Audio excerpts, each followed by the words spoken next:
Now you've seen the worst of the worst, time for the best of the best.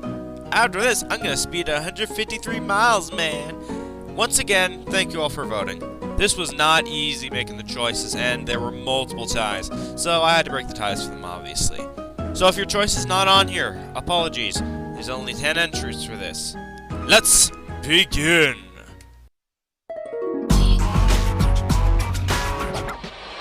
I love Greek mythology. It interests me to no end. But the main reason why is because of how interesting the story is. The story of Hercules, Atlantis, and the story of Hades. What does this have to do with anything? Well, originally this character was a god. With one vote, we have Banus Lucio. Originally the god of death, Banus has made an impact in the years since his reveal. Originally mentioned by Roseradix in the Guilds Are Gone War movie, Banus made his first ever appearance in Total Pokemon Revenge as Roseradix's boyfriend, aka at the time Anubis. He was also responsible in reviving Roseradix after her death by Salarade. Originally, he met Roserade on about 2 decades ago, as he was a member of the orchestra, but they started to click almost instantly. One night, however, the ship hit an iceberg and sunk. Banus saved Roseradix, but sacrificed himself in the process. He was eventually revived by Anbu, who would later become his wife, and he served as the god of death with Anbu for those 20 years, as Roseradix's life got worse. Banus was also the father of Lucas Magiel, and expressed great concern towards losing him. Because he was a god at the time, Banus had to give him up, but he tried to visit him the best he can, defying the rules and becoming a human trainer during Lucas's time growing up. And Banus is one of the only gods to give up his power and immortality to save his family. That's some serious respect. Gotta give him that, like, giving up his immortality and his powers that he's been having for 20 years so he could save his son and his girlfriend. To close, Banus is one of the most interesting characters as of late. He is caring, funny, and is willing to make the ultimate sacrifice. Keep on trucking, Banus. Hope to see you soon in this series.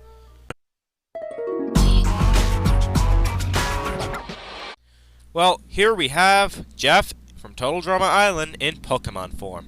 With one vote, we have Gliscor Jeff. Being the comedy of the relief of the show at first, Gliscor has grown over the many seasons.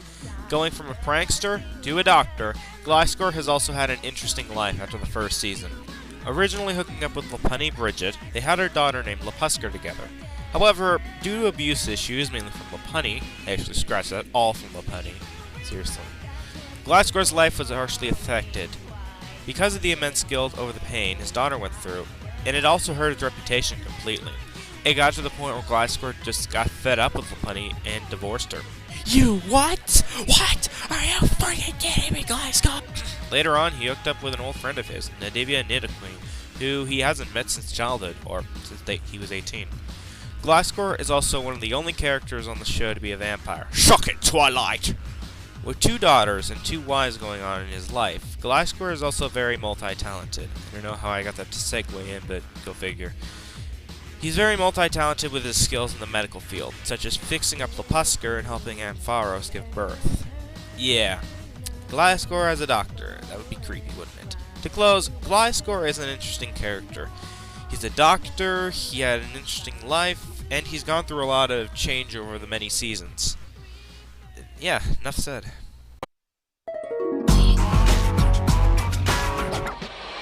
Don't worry guys, I'm almost done the 1-vote receivers. At number 8, we have Espeon Trent. Originally a goth, Espeon has grown to be an owner of a village, which was the setting of Community, to a leader of her own Amazonian village. Throughout the course of the entire TPI series, Espeon Trent has shown many unique qualities to her. From being a strong leader to an alliance to having superb planning skills for the village, Espeon eventually secured a spot with her husband, Mighty Anna, to lead a group of Amazonians to safety after the Titans' attack in 2014. That's some serious respect right there. Also, in terms of friendships, Espeon has made many friends throughout her time on the show, and off the show. With the exception of her husband, she is on good terms with Galade Cody, Leafeon Izzy, Umbreon Lashana, who she helped in developing a relationship with Lucario Owen, and Infernape Duncan. Espeon is also one of the first characters to have a demon inside of her, as well as implications of a demonic ritual in Espeon's youth. Damn, and I thought Slenderman was creepy. With the exceptions of her crazy past, like Banus, Espeon ended up giving up her original form to become free of Repulsol's control. That gives Espeon a lot of respect, giving up her original appearance in order to be with the one she loves. Speaking of forms, Espeon is also capable of creating disguises, such as Bayleaf in some of the early episodes of Season 1. One last thing I want to mention. Espeon is one of the only few characters in this series to remain in a relationship with her spouse to this day, the only other one being Lucario and Umbreon. Funny how that works. From a goth who didn't care about anyone except her friends and her husband, to an Espeon who saves people, Espeon is one of the best psychic types in this series you'll see. Unless it's something else. Go figure. Alright, next entry. Here we have Perlina Smith, one of the most interesting characters from Rosemus's family. Perlina has the most interesting backstory out of her family, originally being from a Lilligant. Roserance, originally before she evolved, offered to bear the child from a dying Lilligant who wished to see her child come into the world. The Lilligant accepted, and Roserance put the egg into her womb. After that, the Lilligant thanks Roserance and passes on. After her birth, it was debated whether or not who was the other mother, because at the time, Manios was in a relationship with Roserance, but it was discovered to be Roserance and the Lilligant who gave Roserance the egg to be the parents. Weird how it's two mothers, but Pokemon logic. In the beginning, Perlina was an asshole who hated the TPI competition and thought of it as a waste of energy. After the events of Season 8, she began to change her attitude after the crap her mother ultimately went through, and eventually became a better person because of it. She also fixed her relationship with Simisear from Wobcamp series and had a daughter with him. As of now, Perlina is still a nice person, but it has been discovered that she has the Naga ability of poison. She also fixed up Rosemus's fashion career and has made her life better for her and her family in the long run. In terms of goals and personalities, Perlina's goals are to protect her family no matter the cost, and to defeat the strongest people that get in her way. And as for her personality, Perlina for the most part is a mellow, caring person, but if she gets angered, she will become determined to stop the incident and or to hurt the person that offended the people around her. As for her relationship with her family, being the oldest of the group, excluding Blazerance, Perlina looks out for her younger siblings and helps them out in a problem they are in. Overall, Perlina is an interesting Lilligant and one of the only few shinies in this series. Yeah, it doesn't say anything, but whatever. She's strong, caring, and determined, and gives her the number 7 spot on this list. With 2 votes, we have the Season 1 veteran, Ampharos Courtney. Unlike most Season 1 veterans who have gotten worse through their experiences, Ampharos has only had one horrible accident happen to her, the suicide of her husband Electivire, as well as the abuse of her son Electrophos. In terms of goals and personalities, Ampharos doesn't have any goals except for protecting her loved ones after the event with her son. And as for personality, she's very motherly towards her children, especially Electrophos, given the event of her past. However, not to the point of ignoring Amphion, her daughter. Now, after recent events, she is determined, as well as very complex, since not too many people know what she can do or think, making her a little unpredictable. Being originally a multi-talented Mareep, she was responsible for killing her trainer Courtney and being sent to jail. She nearly died, but after being given a steroid-red candy, she evolved and killed the Warrant. She eventually found Electivire and changed, but after that incident, Ampharos has gotten weaker and weaker to the point where she was unconscious after a plane explosion. She eventually got her strength back in the aggro tournament and after the explosion, and after that she settled on a relationship with Jolteon, a nobody of her old husband. Ampharos also has another kid, this one with Infernape Duncan, though it's unconfirmed whether or not he's still around. To end, Ampharos is an interesting one to talk about. She's strong, complex, and is in the number 6 spot on this list. Have you ever heard of the term visualization? Well, at least in my definition, it's where you put so much of yourself into a work of art or literature. Why am I talking about this? It involves the number 5 entry. With 4 votes, we have a somewhat example of visualization with Electrophos Courtney. I put a lot of myself into Electrophos' personality and goals. I normally wouldn't do this, but after a recent event, I started putting more of myself into the character to give him more personality than just being an abused person. Electrophos was the leader of his own FBI group, hunting down international evil, but after the events of the Titans attack, Electrophos retired from the group, and Fiolo Cabalion took over. He's strong, cocky, doesn't care for the most part who gets in his way, and will betray some of the people just to advance in life, such as in the Darkbriar War. Electrophos also possesses the Zapdos hammer, which he retrieved after his legendary massacre. He is also one of the only few characters to use Aura Sphere, which has become one of his signature moves. In the first and second season, Electrophos was just an abused kid who was trying to get along with his brother and girlfriend, but his main development comes in the third season. Minus my previous mentions, Electrophos joins up with Darkrai and ultimately betrays him so that Darkrai can die for good, and he ultimately gets stronger because of this, unlocking his trademark God form. In the time skip, however, Electrophos unlocked a new mode for himself and uses it when necessary. Electrophos is also one of the only characters to kill an Arceus. I shit you not, he kills an Arceus. He was also responsible with Giltringon's annihilation. Electrophos is also one who can learn from his past mistakes, and he does get stronger because of it. He's also one who experienced 2 near-death experiences. To close, Electrophos is one of the most interesting characters in this series, with determination and charisma holding him off to number 5.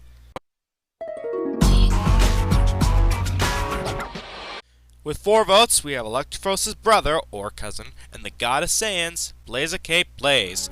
First appearing in the second season of Total Pokemon Community with his girlfriend Tyra, Blaziken has made a huge impact on this series. So let's begin with it. Blaziken is calm, but can be angered easily. Able to think on the fly, and is very determined to get the job done. This is a large contrast from his brother Electrophos, as for a while, Blaziken fought with limits in order to protect his friends and family, but after the time skip, Blaziken has strived to get stronger. This is because of an incident that happened during the time skip, and it explains why he has a Liepard as an adopted daughter. Abuse. I'll talk about that in another video. Blaziken is also one of the only characters to have MPD, or multiple personality disorder. He has 4 personalities clashing with each other inside his mind. Thankfully, though, Blaziken has enough control to prevent them from coming out. The 4 personalities are the main Blaziken, Leon, Blaziken's insane personality after the neglect he received as a child, Zib, Blaziken's emo emotion based upon Blaziken's sadness over his lost loved ones, which has occurred over the series, and Kaze, Blaziken's dark form, aka Blaziken's personality from the end of episode 106 from Pokemon World Revolution. And yet the funny thing is, Blaziken's children do not have MPD, so it is kind of weird how those genes don't transfer to his offspring. In spite of that, Blaziken still protects the people around him no matter the cost. From the battle against Nastragon to the fight against Xatu, Blaziken is one of the strongest characters in this series, as shown in the Multiverse Tournament Saga. In his youth, Blaziken was actually born from a black-haired Blaziken in Infernape, and unlike his brother, he wasn't abused. However, he was neglected as a child, as Perugly cared more for his sister Prinful than her own son. Actually, yeah, that's the weird thing. Infernape was the only one in his life, as a parent, who actually cared about him, but he never truly received that much care from even his father, so it's kinda sad. However, after the 100th episode, we began to see something shocking. Perugly is not your real mother. I am. Which I already said. After that, though, he began interacting with Blaziken Blaze, aka his real mother, more often, and he has started to get better, even with the loss of his wife Tyra, because now he has a daughter with his best friend from his childhood, aka his fiancée, Rosamus Smith. Speaking of which, Blaziken has an interesting case of recruiting the weirdest friends. I'm not even kidding, from the street gang of Toxicroak, Weavile, and Crobat from Wapcamp series, to the badass cop from Wapcamp series, Crocodile, Blaziken's allies have helped him many times during the past, and in the present, whatever, such as the fight against Peace Corps. Blaziken is also one of the only few characters to have multiple near-death experiences, more than his brother actually. And examples of these would be against his brother for the first time, nearly getting killed by Machoke when he was younger, and getting stabbed by Master Xatu, as well as a few others.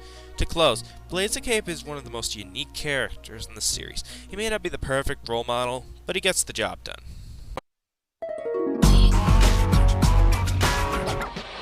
If someone could mix in a grass-type Pokemon and a messed-up childhood, then Leafeon Izzy would be that person with 4 votes.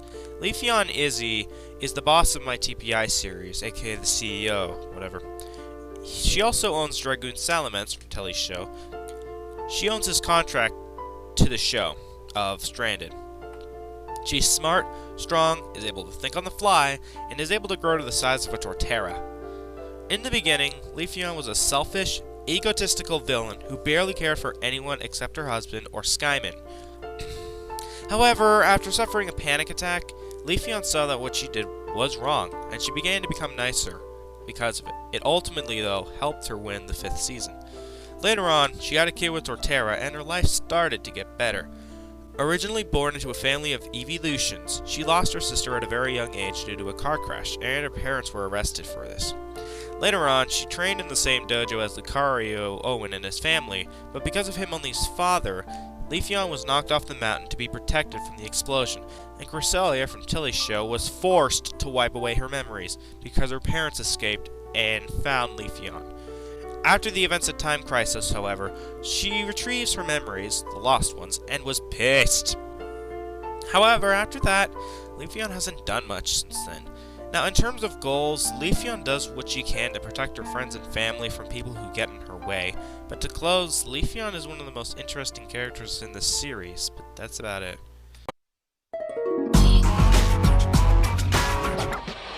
Alright, now we enter the top 2. Because these two were also tied up with 5 votes, it's time to flip a coin. Damn it! Alright, at number 2, with 5 votes, is the Goddess of the Moon, Susan Majile. What to say about her? Well, for one, she's a character requested by my girlfriend. Another thing I like about Susan Majile is the fact that she has a lot of character development to her, like, to say the least. Originally appearing as a co-host for the aftermath of Season 4 of my Total Pokemon Island series, Susan got a role in Season 5, aka Humanized, as a character, full-on character, not a guest or anything, and she made it pretty far. And plus, this is where we got to see her personality. Caring, kind, and intelligence, just to name a few. Susan, however, has had a couple incidents in her life during the show's history, such as in the 7th season, Fans vs. Faves, by the way, and losing her husband in the Gilturgon War. But yet, she still pushes forward in her life. And hell, she even gets stronger because of her mistakes, even though technically the death wasn't a mistake. But Susan is also one of the only few characters to have a dark clone to exist in the entire TPI series in the form of Nasus.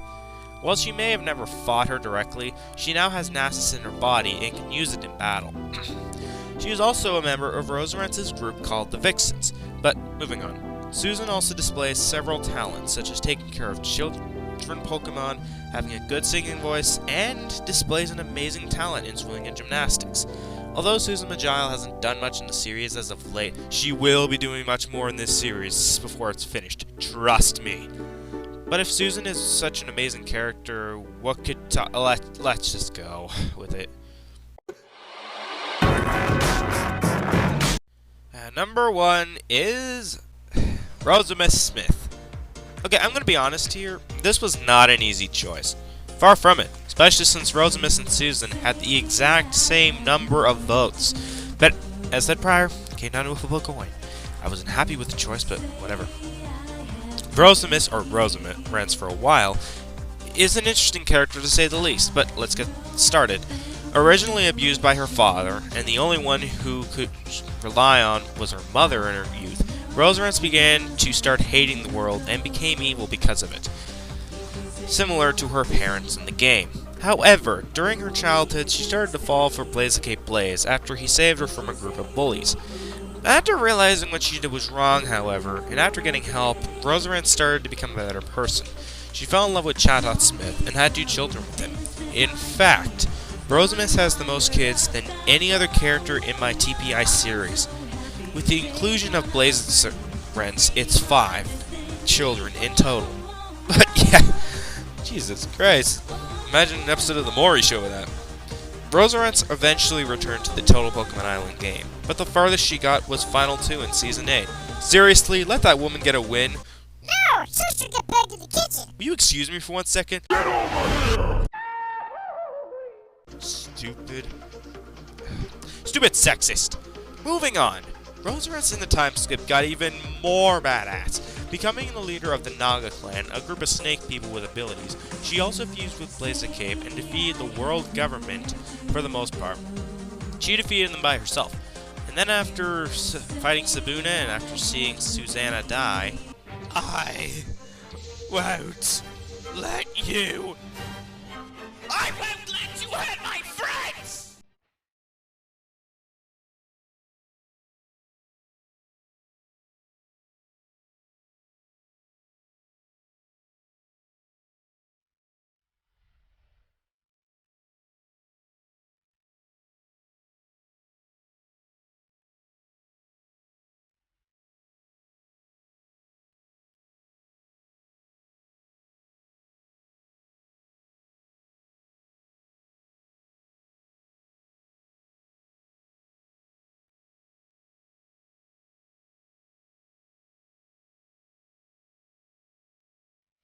She gets even more awesome.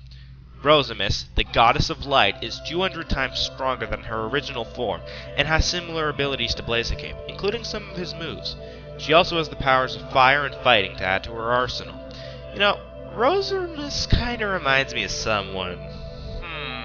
Oh yeah!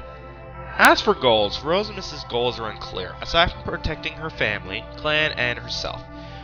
Rosimus is also one of the only Pokemon that have the powers of both Nagas and Saiyans to their fullest extent, making her the strongest female in the total Pokemon Island series.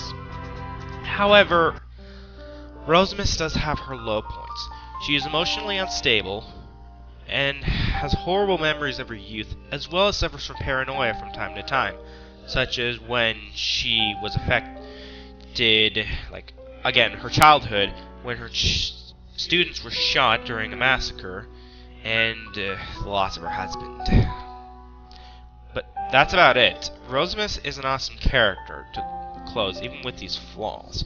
She has her high points, her low points, and her development throughout makes her deserving of the #1 spot on this list. Unless it's Susan Delcatty, though. I'm the Manny Chief, and next up is Top 5 Pokemon Gens. Once again, thank you all for voting. Peace!